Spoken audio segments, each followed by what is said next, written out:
The wind howled through the empty playground as the sun dipped behind the clouds, casting long shadows on the pavement. A little girl in a red coat stood motionless, her wide eyes locked on a ragged boy clutching a torn teddy bear by the park bench. She gasped, her voice rising like a sudden wave over the quiet afternoon.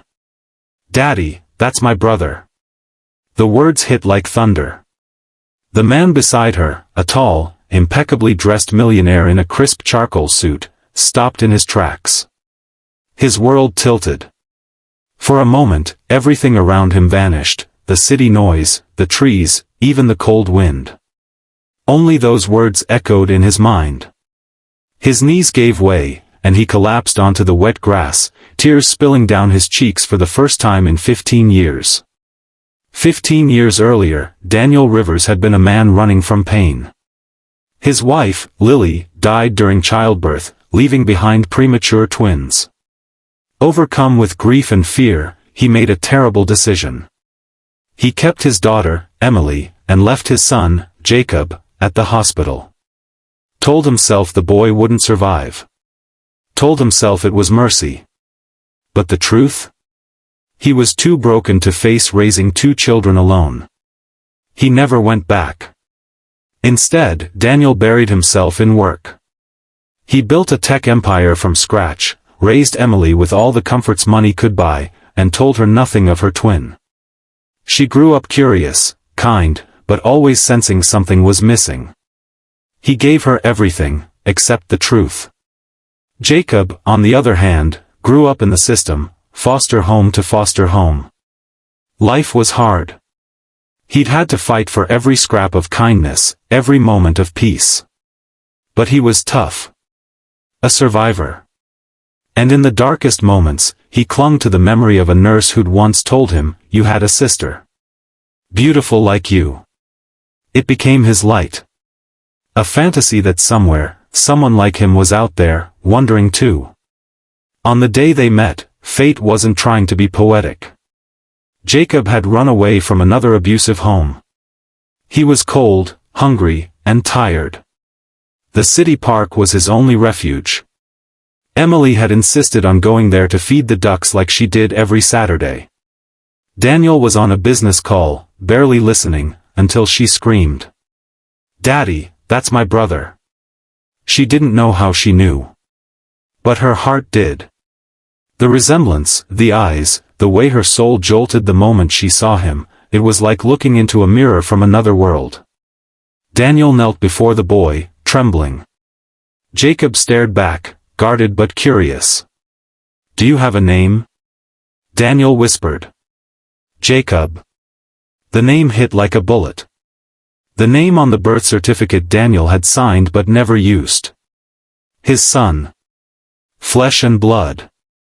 Abandoned. I'm your father," Daniel choked. I thought you were gone." Jacob's face twisted with confusion, then fury. "You left me." The silence after was deafening. Emily clutched Jacob's hand tightly. "You're my brother." I knew it. The next weeks were not easy. Daniel brought Jacob home, gave him a warm bed, food, clothes, but trust doesn't grow in soft sheets. Jacob lashed out. He was suspicious, angry, traumatized. Daniel tried to explain, but words were never enough. Emily became the bridge. She sat with Jacob every night, read him stories, listened to his pain. She didn't try to fix him, she just stayed. She showed him drawings she made of an imaginary twin she always believed she had. Jacob cried the first time she shared one. But the real breakthrough came during a school assembly. Emily and Jacob were asked to share their story in front of their class for Family Day. Jacob nearly refused, terrified of being seen. But Emily looked at him and said simply, "You don't have to be perfect. Just be you." He stood in front of the school, trembling. Then he began.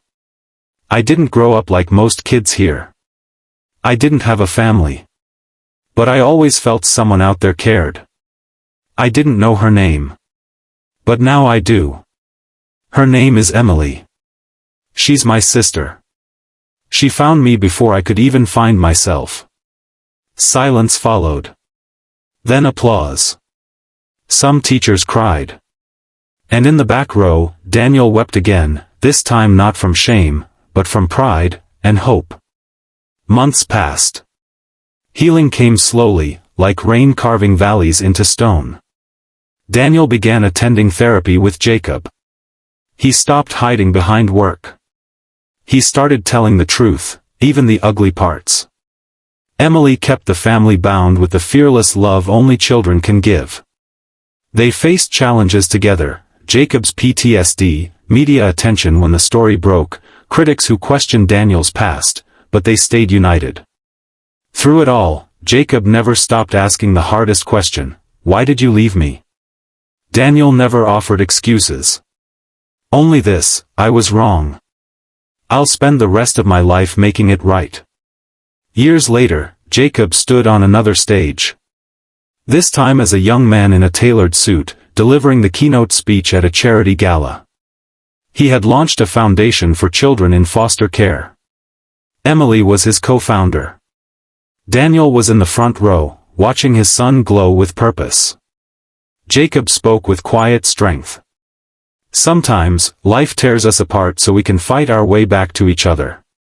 I was left behind. But I found my way back, not because someone saved me, but because someone believed in me. A sister's heart. A father's regret turned into love. A chance, when I needed it most. He paused, scanning the crowd.